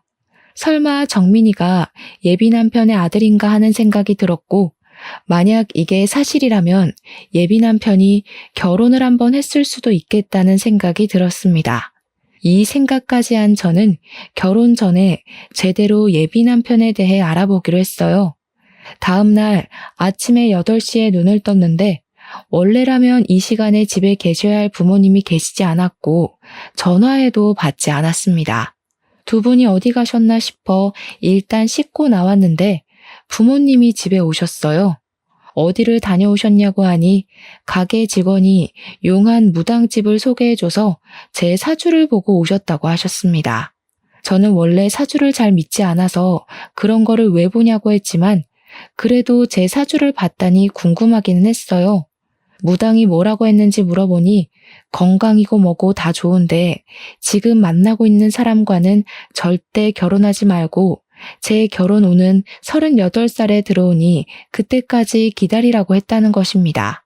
그러면서 부모님 두 분 다 어지간하면 이런 이야기 안 하는데 아무래도 첫인상도 그다지 마음에 들지 않고 이래저래 숨기는 것이 많은 것 같다며 한번 그 사람에 대해서 자세히 알아보라고 하셨어요. 원래 저는 사주나 점을 잘 믿지 않는 성격이나 이전에 의심스러운 부분이 한둘이 아니었기에 일단 알겠다고 했습니다. 그날 오후 예비 남편이 수업에 들어가야 하는데 사무실에서 자꾸 무엇을 찾았어요. 무엇을 찾냐고 물으니 수업 관련 자료를 차에 두고 온 것 같다고 하며 미안한데 잠깐 자신의 차에서 가져다 달라고 하며 차키를 건네주었습니다. 저는 예비 남편의 차에 가서 수업 자료를 꺼내고 차 문을 닫으려던 찰나 블랙박스가 보였어요. 순간 블랙박스를 확인해 보면 예비 남편에 대해 좀 더 알 수 있지 않을까 생각했습니다. 그래서 예비 남편 몰래 블랙박스에 메모리 카드를 뺐고 그날 밤 집에 와서 블랙박스에 찍힌 영상들을 하나하나 확인했어요. 블랙박스에는 가족끼리 출근하고 저와 함께 퇴근하는 영상이 대부분이었습니다. 하나씩 확인하던 중 한 영상에서 자꾸 제 이름이 나오는 것 같았고 저에 대해 어떤 이야기를 나누는지 궁금해서 영상의 대화 내용을 듣게 되었어요. 예비 시어머니는 우리 부모님이 운영하시는 한식당이 엄마들 사이에서 연매출이 억대라는 소문이 있다고 했습니다. 그러면서 연매출 억대 집안의 외동딸이 결혼하는데 집 한 채 정도는 쉽게 장만해주지 않겠냐며 예비 남편에게 이번에는 기가 막히게 잘 골라왔다고 했어요. 이어서 예비 남편은 사실 이전에 만난 여자애들에 비하면 외모나 외적인 것들이 다 부족하지만 그래도 돈 많은 처가가 최고이지 않겠냐고 하며 조만간에 나를 잡겠다고 했습니다. 그래, 얼른 날 잡아야지. 그 계집애 보니까 우리 지은이에게 푹 빠져서 헤어나오지를 못하더구먼. 결혼 도장 찍기 전까지는 너도 주은이한테 잘해줘. 옛날처럼 쓸데없는 여자들 만나러 다니지 말고 말이야. 드디어 돈도 많고 정민이도 키워줄 호구 며느리 하나 들어오겠네. 주은이 얘가 생긴 거와는 다르게 맹하더라고. 그래도 주은이가 정민이에 대해서 모르게 입조심들 하고 저번에 너희 아빠랑 너랑 한 얘기 듣고 기겁하는 줄 알았다. 정민이가 박씨이면 당연히 아버지가 박씨일 테니까 남동생이 있어야지 여동생이 뭐니 여동생이. 머리가 그리 안 돌아가? 뭐 이래저래 핑계대서 잘 넘어가긴 했다만 아무튼 너 조심해. 하마터면 우리의 계획이 다 물거품 될 뻔했잖아. 나도 모르게 여동생이라고 나와버렸어요. 미안해요. 뭐 어찌 됐든 이제 우리 정민이에게도 부자 엄마 생기겠네. 우리 정민이 축하해. 예비 남편의 말에 정민이는 뭔지도 모르고 그저 신나서 웃고 있었습니다. 이 영상을 본 저는 충격에 빠졌고 도대체 예비 남편은 어떤 사람인지 궁금했어요. 일단 저는 이 블랙박스 영상을 저장 후 지역에서 가장 유명한 흥신소에 예비 남편의 뒷조사를 의뢰했습니다. 며칠 후 흥신소에서 연락이 왔는데 블랙박스 영상보다 더 충격적인 사실들이 가득했어요. 흥신소 직원의 말에 의하면 예비 남편은 20대였을 때 클럽에서 만난 여자를 임신시켜서 결혼했었습니다. 그런데 예비 남편이 자신의 아이를 임신한 아내를 내팽개치고 계속 클럽에 다니며 다른 여자를 만나러 다녔어요. 이로 인해 큰 스트레스를 많이 받은 아내는 유산했고 바로 이혼했다고 합니다. 그 뒤로도 정신을 못 차리고 계속 클럽에 다니며 이 여자 저 여자 만나고 다니며 제대로 된 직장도 못 구하고 어느덧 30살이 되었어요. 나이를 적지 않게 먹은 예비 남편은 이제 뭐라도 해야겠다는 생각에 태권도 관장인 예비 시아버지 밑에서 태권도 교범으로 일하기 시작했습니다. 교범은 수련자 출신의 지도자로 정식 사범은 아니에요. 사실 정식 사범이 되려면 태권도 4단 이상의 사범 자격증에 생활 스포츠 지도사 자격증까지 있어야 하지만 예비 남편은 태권도 4단까지는 땄으나 자격증은 하나도 없는 정식 사범이 아닌 교범이었습니다. 이렇게 30살에 예비 시아버지 덕에 태권도 교범이 된 예비 남편은 한동안은 정신 차리고 열심히 일하는 듯 했지만 1년 정도 후부터 다시 클럽에 다니며 이 여자 저 여자를 만나러 다니기 시작했어요. 그러면서 클럽에서 친해지게 된 20대의 여자가 있었고 예비 남편이 34살 때 그 여자는 예비 남편의 아이를 가졌습니다. 덜컥 임신이 되어버린 여자는 일단 아이를 낳아야겠다는 생각에 혼인신고나 결혼식 없이 동거를 시작하게 되었어요. 그런데 이 여자가 임신 중에도 예비 남편은 계속 클럽에 다니며 수많은 여자를 만나고 다녔다고 합니다. 그 와중에 아기는 출산했고 이 아기가 바로 정민이었고 정민이의 친모는 아이를 낳자마자 도망가 버렸어요. 그 와중에 아기는 출산했고 이 아기가 바로 정민이었고 정민이의 친모는 아이를 낳자마자 도망가 버렸어요. 그 뒤로 정민이를 친아버지인 예비 남편의 밑으로 올리려고 했으나 그렇게 하면 혹시라도 나중에 문제가 생길까봐 일부러 예비 시부모님 호적에 올려서 키우고 있었습니다. 이어서 흥신소 직원은 예비 남편이 지금도 태권도에 다니는 아이의 엄마와 몰래 만난다고 하며 저에게 사진을 여러 장 보내주었어요.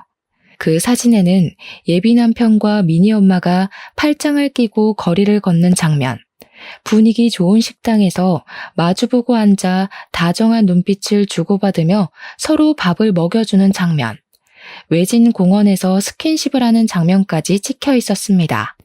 사진들을 보니 너무 충격적이라 손이 덜덜 떨리고 숨도 잘 쉬어지지 않았어요. 사실 제가 어쩌다 보니 나이가 30이 넘긴 했지만 그동안 한 번도 제대로 누군가를 만나서 사귀어 본 적이 없었습니다. 저는 학원이다 보니 일이 오후에 시작해서 밤에 끝나지만 대부분 직장인은 오전 오후에 일하니 데이트다운 데이트를 할 수가 없었고 같이 사범으로 일하는 분들은 이성적인 호감이 생기지 않았어요. 그래서 솔직히 이렇게 제대로 누군가를 만나 사랑에 빠진 것은 예비 남편이 처음이었습니다. 그런데 이런 사람에게 뒤통수를 맞았으니 충격이 너무 컸어요. 정말 이런 말을 하면 오버라고 생각할지도 모르겠지만 정말 온 세상이 무너지는 기분이었습니다. 저는 그만큼 예비 남편을 믿었고 진심으로 온 마음을 다해 사랑했어요. 하지만 이 모든 것을 안 이상 더는 예비 남편과 결혼을 진행할 수가 없었고 얼른 태권도장을 정리하고 나와 이 사람들과 연을 끊어내야겠다고 생각했습니다.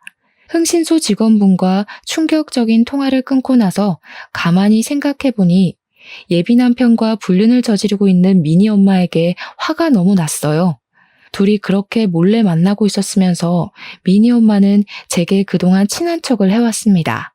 바보같이 전혀 눈치 못 채고 좋다고 실실 웃어대는 저를 보며 미니 엄마는 얼마나 우습게 생각했을까 하는 생각이 들었어요. 다음 날, 그날은 토요일이었지만 초등학교 저학년생들을 대상으로 레크레이션을 하는 날이라 출근을 해야 했습니다. 저는 태권도에 먼저 가서 아이들을 맞이할 준비를 하는데 미니가 엄마 손을 붙잡고 도장해 왔어요. 우리 태권도장 며느리 일찍 오셨네요. 부지런해서 관장님이랑 실장님이랑 정말 좋아하시겠다. 물론 우리 사범님도 정말 부럽고요. 지훈이가 어릴 때부터 참 착하고 재밌고 인기도 많았죠. 사범님은 좋겠어요? 멋진 지훈이랑 결혼해서. 그럼 오늘도 우리 미니 잘 부탁드려요. 미니 엄마가 이 말을 하고 가는데 이전에는 그냥 좋은 이야기이겠거니 했지만 모든 사실을 다한 지금은 저를 비꼬고 놀리는 소리로밖에 들리지 않았습니다. 너무 화가 난 저는 예비 남편과 관장님이 오기 전에 아이들이 처음 왔을 때 작성하는 서류 뭉치에서 미니의 서류를 찾았어요. 그곳에는 미니의 엄마뿐 아니라 아빠의 연락처가 적혀 있었거든요. 저는 일단 미니 아빠의 핸드폰을 저장했습니다. 그리고 미니 아빠에게 흥신소에서 받은 미니 엄마와 예비 남편이 함께 찍힌 사진을 보내려고 했어요. 사진을 막 보내려는 순간 미니가 너무 해맑은 모습으로 제게 와서 사범님 뭐 하시냐고 물었습니다. 그런 미니의 모습을 보니 제가 지금 이 사진을 보내면 미니가 상처를 너무 많이 받을 것 같았어요. 그래서 일단은 그렇게까지는 하지 않았고 대신 카페에서 미니 엄마, 예비 남편, 그리고 저 이렇게 셋이서 대화를 나누고 끝내야겠다고 생각했습니다. 마음 같아서는 사람들이 없는 으슥한 곳에서 그 둘을 아주 완벽히 요절내버리고 싶었지만 그래도 그것은 사람으로서 그리고 체육인으로서의 도리는 아닌 것 같아 그런 마음은 애써 접어두었어요. 그날 오후 태권도 레크레이션 행사가 마치고 저는 예비 남편에게 진지하게 할 말이 있으니 태권도 근처 카페로 가자고 했습니다.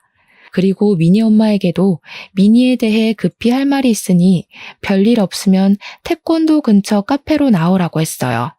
예비 남편은 평소와는 다르게 잘 웃지도 않고 무표정인 저에게 무슨 일이 있냐고 물었습니다. 저는 예비 남편에게 지금은 아무 말도 하지 않고 일단 조용히 있으라고 했어요. 잠시 후 카페에 미니 엄마가 왔습니다.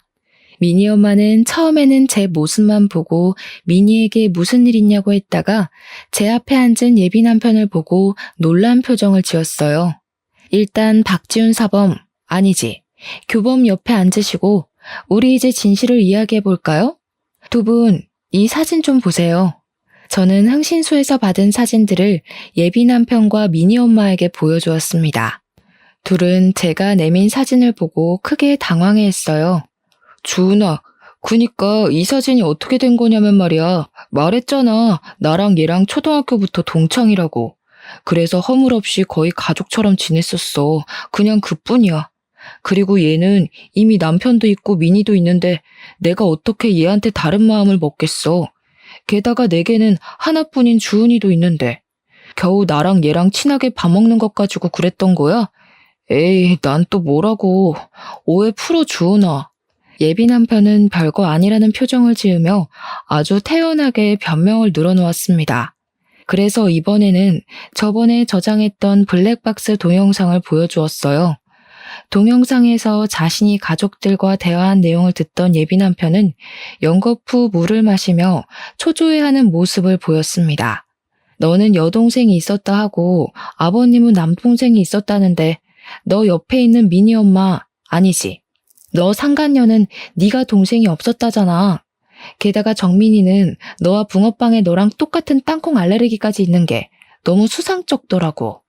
그래서 몰래 너 뒷조사를 했더니 아주 가관이더라. 20대, 30대를 여자 만나고 임신시키며 아주 청춘을 뜨겁게 불태웠던데 어쩜 그렇게 감쪽같이 속일 수 있어? 그리고 정민이도 네 아들이잖아. 뭐야? 네가 그걸 다 어떻게 알았어? 아니야, 다 거짓이야. 거짓은 무슨, 증거가 이렇게 차고 넘쳤는데 어디서 발뺌을 하려고 그래. 재버릇 걔 못 준다더니 40대가 된 지금도 여전히 불륜을 저지르고 있고 대단하다. 정말 대단해. 미니 엄마도 이런 사실 다 아세요? 이러든 저러든 뭐 어때? 우리가 서로 좋기만 하면 그만이지. 안 그래? 네가 뭐 어찌할 건데? 서로 사랑하는 것도 죄야? 죄냐고. 와, 어쩜 이렇게 다 들통나도 뻔뻔하실까. 미니에게 이런 사실 다 알게 하려다가 말았어요.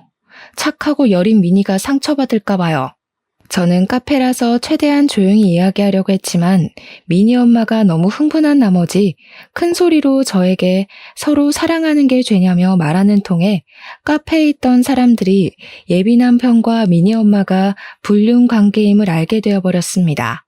예비 남편은 이런 이야기를 하려면 사람이 없는 데서 해야지 왜 이렇게 사람들이 많은 카페로 왔냐고 하며 얼굴을 필사적으로 가리려고 했어요. 사람 없는 데로 가면 내가 눈 돌아가서 너네 두 연놈들 요절을 낼 것 같아서 그랬다. 난 그래도 최대한 너네들에게 신사적으로 말하려고 했는데 모든 산통을 깬 것은 바로 너네야. 우리 이렇게 끝내. 우리 결혼은 없던 일로 하고 태권도도 이제 관둘 거야. 그리 알아. 저는 카페에서 나와 다시 태권도로 갔습니다. 태권도에는 예비 시부모님이 있었고 저는 예비 신부님에게 정민이의 실체부터 예비 남편의 실체까지 모든 사실을 다 알았으니 파혼하고 서로 불편하니 태권도도 더는 나오지 않겠다고 했어요. 그러나 예비 시부모님은 오해라고 하며 저를 필사적으로 붙잡았고 그러던 중에 예비 남편이 태권도장으로 왔습니다. 이렇게 아무 대책 없이 관둬버리면 당장 수업은 어쩌라고. 지금 너 만약에 관두면 우리 너한테 손해배상 청구 소송해버릴 거야? 손해배상 청구? 웃기고 자빠졌네. 그래, 어디 해봐. 우리 집 한식당으로 돈 많이 버는 거 알지? 그럼 나는 최고의 변호인단 꾸려서 너랑 네 상간녀 그리고 단체로 나를 속인 너희 부모까지 상대로 소송 넣을 거야. 어디 그뿐인 줄 아니? 이 동네 모든 맘카페며 지역에 너에 대한 소문 쫙 퍼뜨려서 다시는 이 동네에서 얼굴 못 들고 다니게 할 거야. 그럼 내가 더 타격이 클까? 네가 더 타격이 클까? 어디 한번 네 대가리 한번 잘 굴려봐.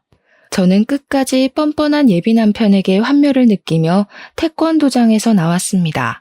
그리고 집에 가서 부모님께 모든 사실을 말씀드리고 지금 한바탕 싸우고 파혼하고 오는 길이며 이제 그 태권도장에서 일하지 않을 것이라고 했어요.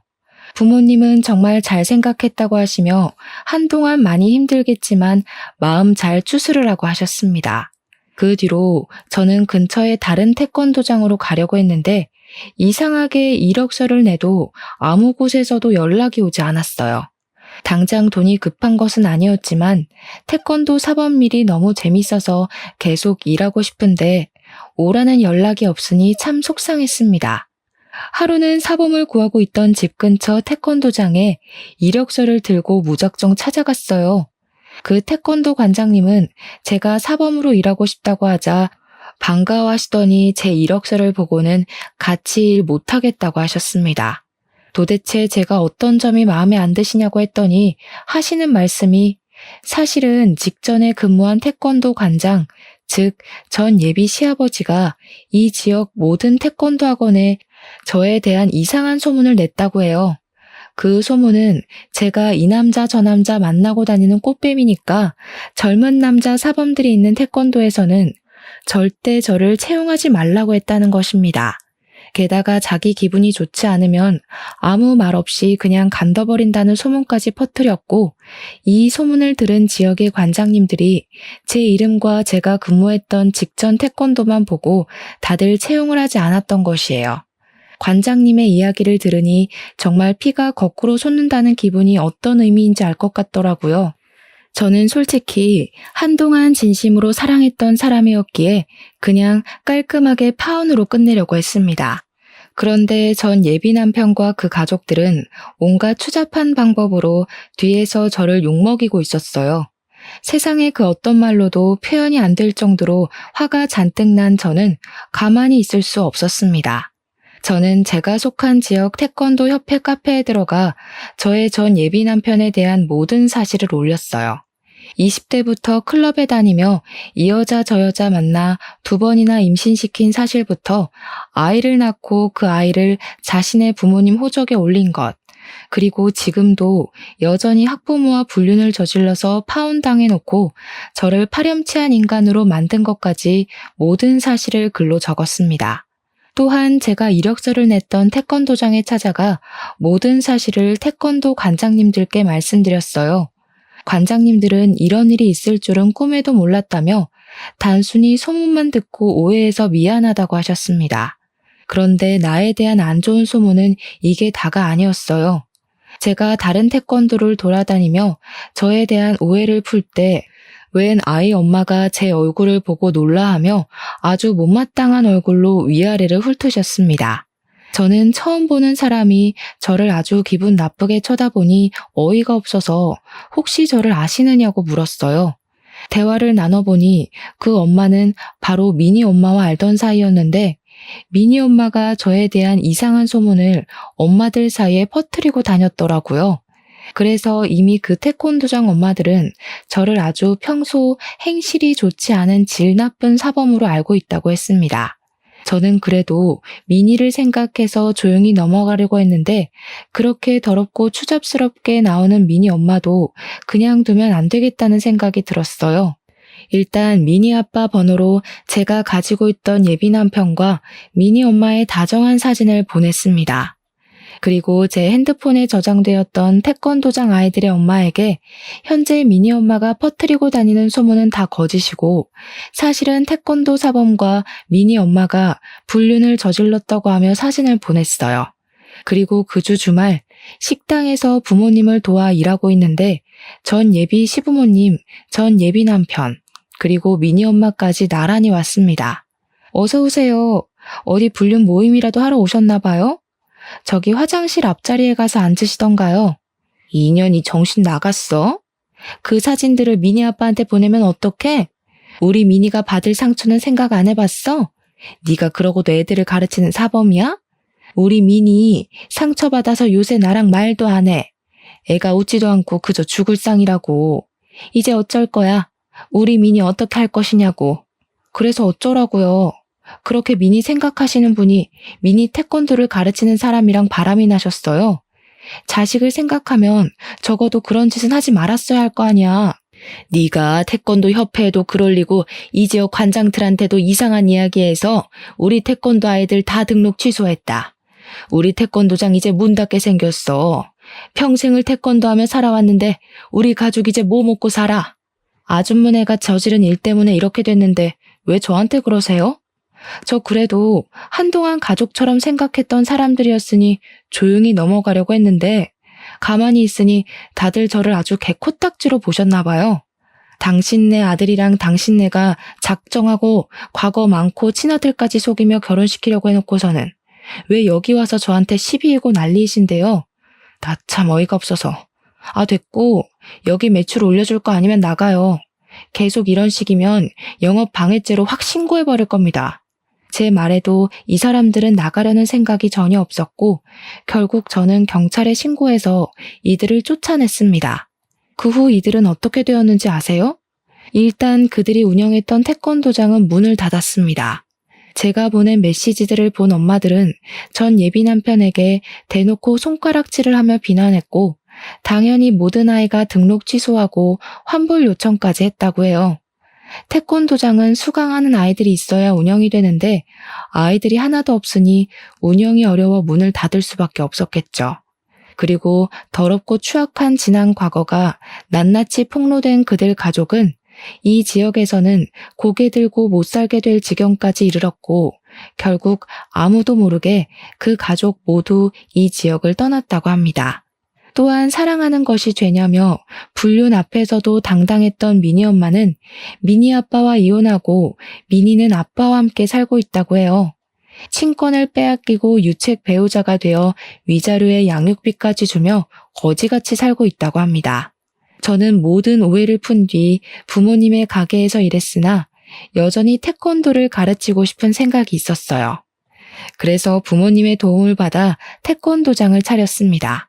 전 예비 남편의 태권도 학원이 망하고 마땅한 태권도 학원이 근처에 없어서인지 제가 연 태권도장에 아이들이 제법 많이 등록했어요. 그 중에는 전 예비 남편의 태권도에 다니던 아이들도 있었습니다. 그 아이들의 엄마들은 저를 알아보고 옛날에 오해해서 미안했다고 먼저 사과도 하시더라고요. 아무튼 그 뒤로 저는 엄마들의 신뢰를 받으며 지금까지 아주 잘 태권도장을 운영하고 있답니다. 전 예비 남편과 그의 가족들에게 뒤통수를 제대로 맞고 나름의 복수를 하기는 했지만 사실 마음이 완전히 좋지만은 않아요. 이 일로 정민이는 살던 곳을 벗어나 다른 지역으로 가야만 했고 민이는 더는 아빠 엄마와 함께 살지 못하게 되었기 때문입니다. 부디 정민이와 민이가 새로운 환경에 빨리 적응해서 멋지고 당찬 어른으로 자라기를 간절히 기도할 뿐이에요. 제 사연을 들은 여러분의 인생에는 항상 좋은 일만 가득하시길 바라며 저의 이야기는 이제 마무리 지으려고 합니다. 긴 이야기 들어주셔서 감사합니다.